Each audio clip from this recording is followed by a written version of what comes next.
안녕하세요. 절대갑TV의 명품 PD 한PD입니다. 요즘 제 지인들, 은퇴한 지인들이 그 건물 관리소장님을 하시는 분들이 좀 있거든요. 그분들하고 이렇게 식사하면서 얘기를 들어보니까 지금 엄청난 불황이 온다는 것을 직접적으로 좀 느꼈어요. 자, 이분들은 현장에서 그 상가가 폐업을 하고, 그죠? 나가고 들어가고, 뭐 그런 현장을 목격하는 분들이잖아요. 특히 인상적이었던 얘기가 뭐냐면, 그 재활용품이라는 게 있잖아요. 이제 재활용 쓰레기죠. 이제 분리수거를 해서 버리잖아요. 뭐 페트병, 그다음에 뭐 병, 뭐 비늘, 종이 다 이렇게 큰 건물들은 우리 아파트에서도 하듯이 재활용품을 분리해서 버리거든요. 우리 아파트도 아마 마찬가지일 거예요. 그런데 한번 주의 깊게 보세요.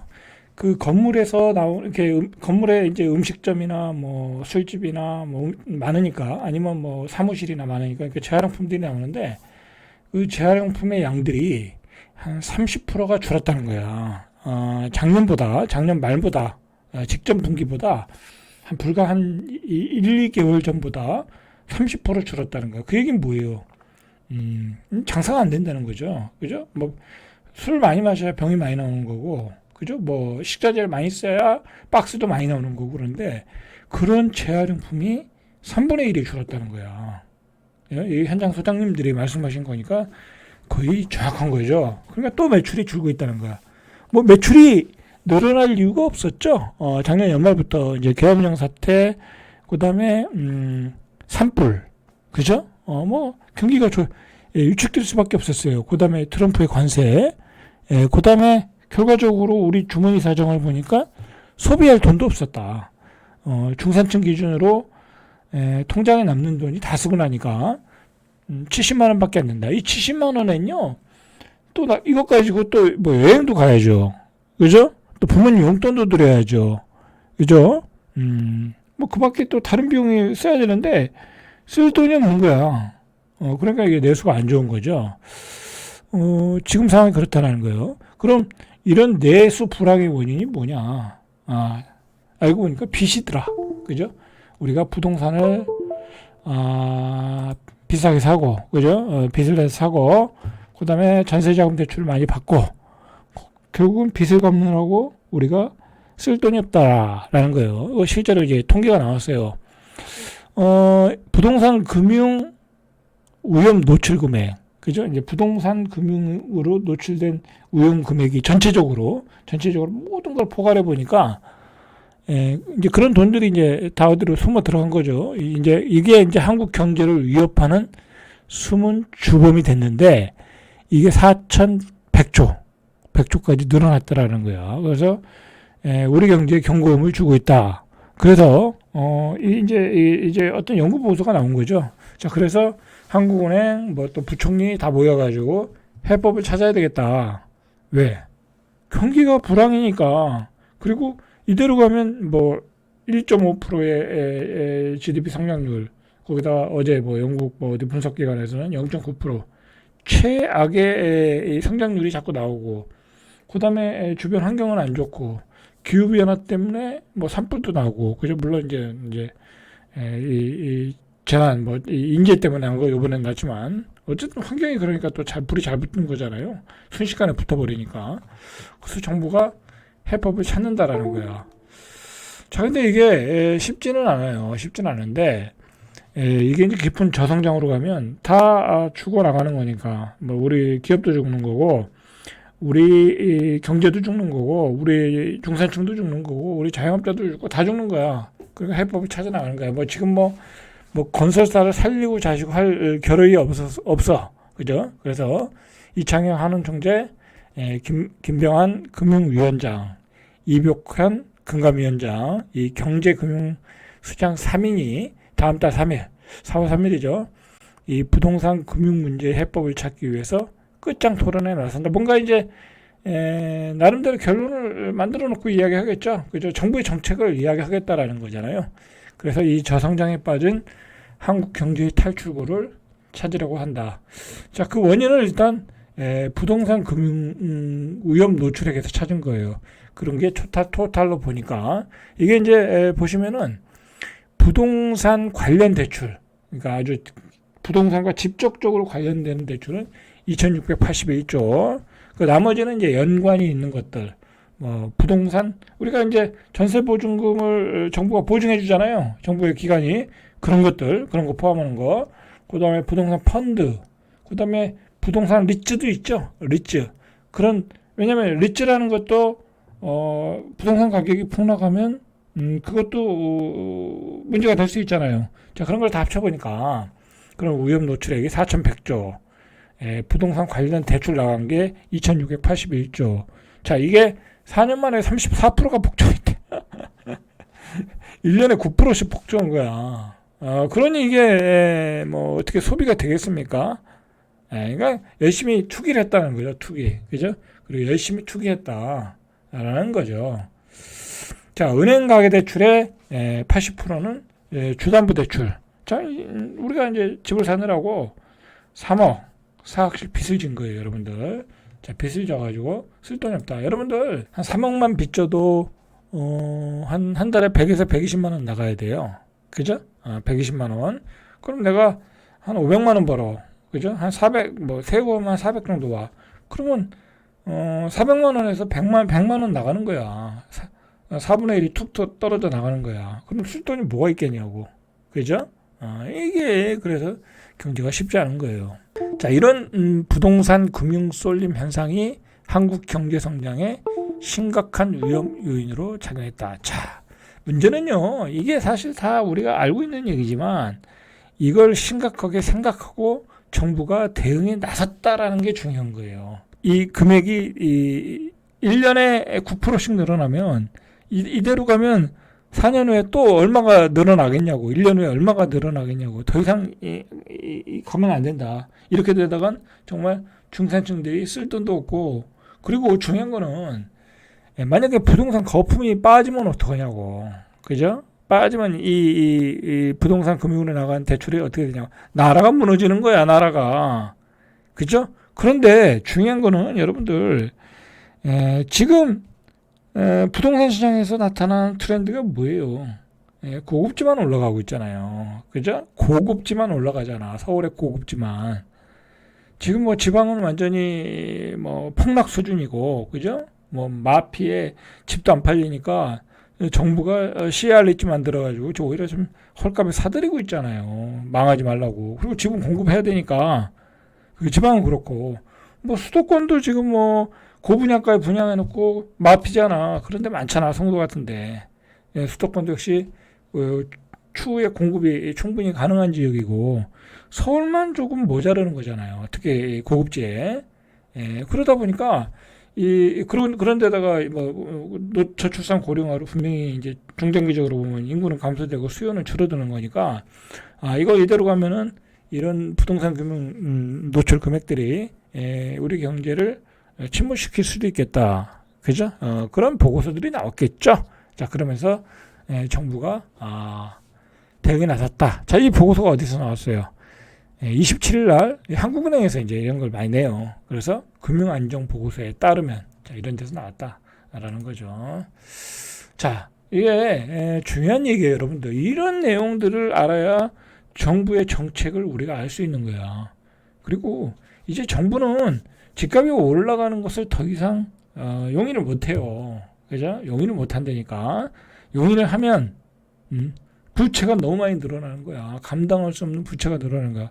그런데다가 지금 자꾸 고용이 떨어지잖아요. 우리 경제 지금 어때요? 우리 뭐 제가 이제 올리면 댓글 다루시는 분들도 있지만 한마디로 no way out이잖아요. 그죠? 길이 없어요, 여러분들.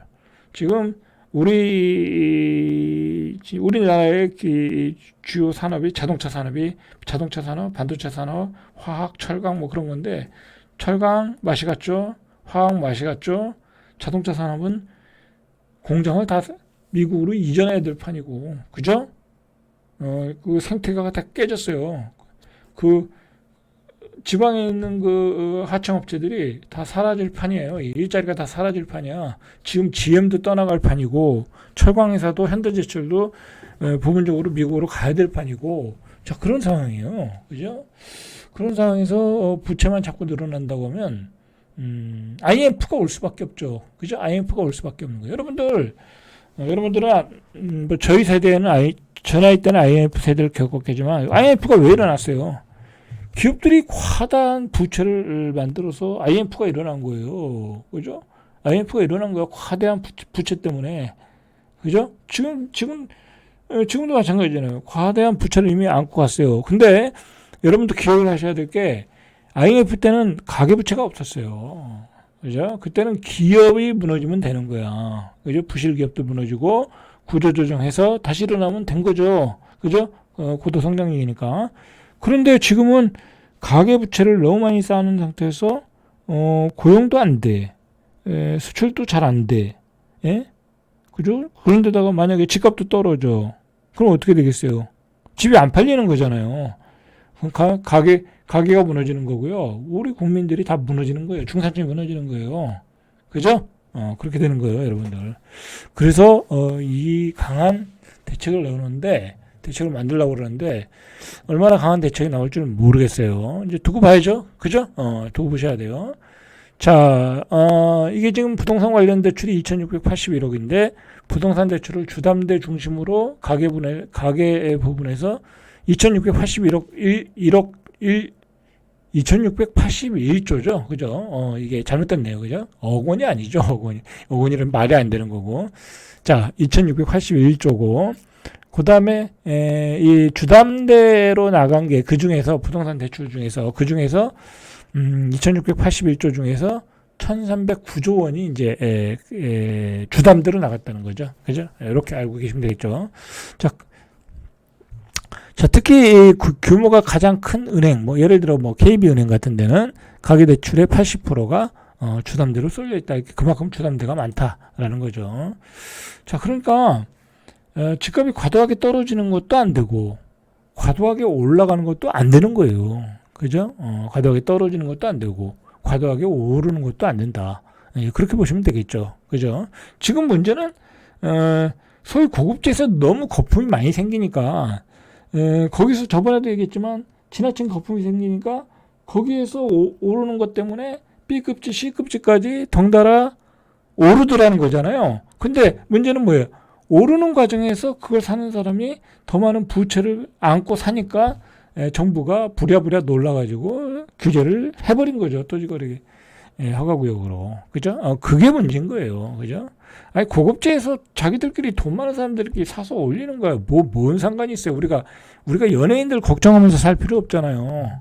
그런데 문제는 그 가격들이 그 옆에 있는 단지 B급지, C급지를 다 한꺼번에 또 올리더라. 그걸 사러 들어오는 사람들이 또 부채를 안고 들어오더라.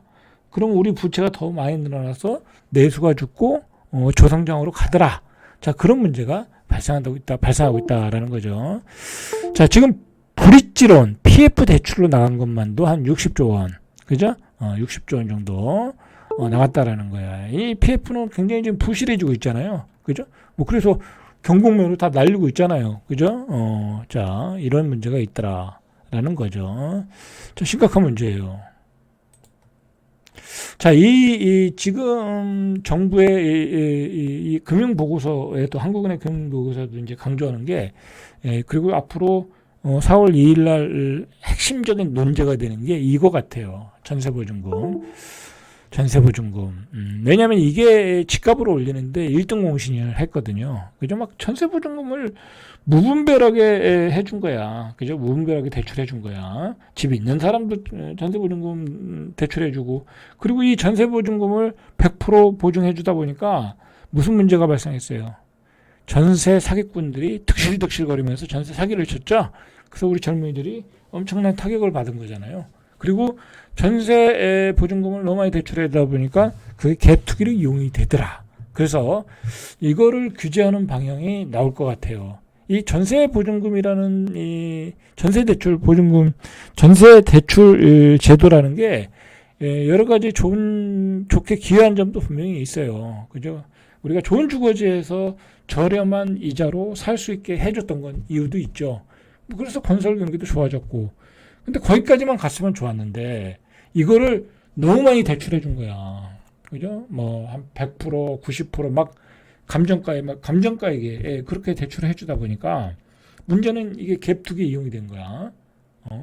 예전에는요, 그 2020년 막 그 한참 송도에서 투기할 때는 예를 들어 집값이 5억이야. 5억이면 대출이 5억이야. 그럼 대출을 2억 받아. 그리고 전세 3억을 넣는 거예요. 그죠? 이 대출이 2억 있는데 어떻게 전세 3억을 들어가요? 요즘 같으면 안 들어가죠. 근데 정부가 보증을 해준 거야. 그 3억을. 전세 보증금을 보증해준 나는 이게 경매 들어가도 정부가 보증해 주니까 다 그렇게 한 거. 그렇게 해서 갭투기꾼들이 그걸 많이 이용을 했어요. 그래서 엄청난 시세 차익을 봤죠. 그죠? 그렇게 해서 5억에 샀어. 그 7억 8억 갔잖아요. 그러면서 그때 팔아먹은 거야. 그죠?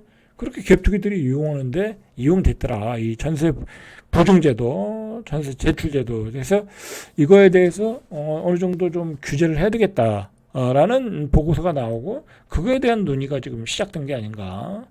그렇게 생각이 들어요. 자, 이게 전세 보증, 전세 대출 잔액이라는 게 완전히 전세 제도를 확실하게 만든 거죠. 이게 2016년에는 36조밖에 안 됐어. 그죠? 옛날에는 있지도 않았어요, 여러분들. 근데 2016년도부터 그냥 돈 없는 신혼부부도 어느 순간 보니까 25평 새 아파트에 살더라고. 돈도 없는데. 저도 깜짝 놀랐어요. 그래서 어떻게 들어간 거야? 그때 물어보니까 대출이 된다는 거야. 그럼 예를 들어 3억이잖아요. 그럼 3억 대출 다 받는 거야. 물론 뭐 한 4, 5천 정도는 있었겠지만. 그래서 그 2024년도에는 200조 원까지 뗐다는 거야. 그죠? 그래서 이 묻지마 보증이 갭 투자, 전세금 매매까지 유발했다. 그죠? 전세 보증이나 거기다가 또 정부가 그 보증금을 보증까지 해줬어. 그러니까 이게 얼마나 투기에 많이 이용됐고 얼마나 많은 전세 사기꾼들을 양산한 거죠. 정부가 이 전세 사기꾼을 양산한 거나 마찬가지예요. 그죠? 그래서 그 전세 보증제도를 지금 계속 축소해 나가겠다라는 거잖아요. 그죠? 그래서 집값이 올라가. 그러면 주담대를 더 늘려. 그런 악순환의 첫 번째 고리가 전세 대출, 전세 보증제도였다. 라는 거죠. 그죠? 자, 그렇게 보시면 되고, 결국은 그게 그렇게 나간 돈들이 기업으로 가지 않더라는 거야. 그죠? 막 우리가 스타트업들, 혁신기업들 나가야 되는데, 돈이라는 게 은행의 입장에서는 돈을 굴리면은 안전한 곳에 굴리고 싶잖아요. 우리가 전세 대출 해줘. 그죠? 손님한테. 근데 그거 다 날려도 정부가 보증해 준대. 은행은 앉아서 그냥 돈 번 거예요. 리스크가 하나도 없이. 그죠? 리스크가 하나도 없이 그냥 떼돈을 번 거야. 그럼 금융주가 얼마나 많이 올라갔어요. 그죠? 얼마나 많이 올랐어요. 그런데 대신 기업들한테 돈이 안 가는 거야. 그죠? 가계의 대출이자 갚느라 소비도 더 늘릴 수 없었고, 혁신기업은 투자할 자금을 조달받지 못하고, 지나치게 비대해진 부동산 금융이 경제 성장률 하향 조정의 요인으로 작용하고 있다고 진단했다. 이게 결론이에요. 지나치게 비대해진 부동산 금융 경제 성장률 하향 조정의 요인으로 작용했다. 자, 현재 한국은행 금융 보고서에 나온 얘기예요, 이게. 그죠? 자, 이걸 가지고 이제 끝장 토론하자. 그죠? 끝장 토론하겠다라는 거죠. 자, 전세 대출은 보증 기간이 100% 보증하는 거야. 이걸 정부에서도요, 정상이 아니다라고 권대현 금융위원회 사무총장이 얘기할 정도예요. 이제 바뀌고 있죠. 이미 이제 빌라 같은 데서는 보증 금액을 80%까지 줄였나요? 70%까지 줄였나요? 자, 이렇게 전세 대출은 집 투기에 체력을 제공했고 투기에 이용됐고 많은 젊은이들이 희생당했다라는 거죠. 자, 그래서 27일 금융당국에 따르면 이제 금융당국이 발표한 바 따르면 5월부터 전세 대출 보증 비율이 현행 최대 100%에서 90% 보증 비율이라는 거죠. 보증 비율. 이제 대출할 수 있는 비율은 80%인가 그렇잖아요. 그죠? 100% 다 대출하는 거 아니까. 내가 빌린 돈의 이 보증 비율을 100%에서 90%로 낮춘다. 그죠? 낮춘다. 수도권 전세대출은 오는 7월 이후에 전세대출 보증이 추가적으로 더 낮아진다. 계속 낮아지겠죠. 자, 그러니까 정부가 유도하는 것은 이제 반전세. 그죠? 왜냐하면 내가 돈이 없으면 다 전세로 살 수 없잖아요. 이제 빌릴 수 있는 돈이 한계가 있으니까 한도를 두겠다라는 거니까 반전세로 살라는 거예요. 반전세. 요즘 반전세가 많아요. 요즘 실제로 반전세도 많고 월세도 많아요. 근데 사실은요, 뭐 은행에 돈을 내나 내가 반전세로 내서 반전세로 사나 그게 그거예요. 그죠? 오히려요. 반전세가 더 편할 수도 있어요. 왜냐면 보증금 날릴 이유는 없잖아. 그죠? 보증금 날릴 이유는 없잖아. 제가 만약에 집이 있다, 돈이 있다, 그러면 저는 반전세 살아요. 왜냐면 은행에다 넣어놓고 그 이자 받아서 주지. 뭐로 거기다가 돈을 묶여놔요. 그죠? 자, 정부도 이렇게 문제의 심각성을 알고, 이제 대출 보증 금액을 줄여나간다. 자, 오늘은 여기까지 이상 절대값TV의 명품 PD, 한 PD였습니다.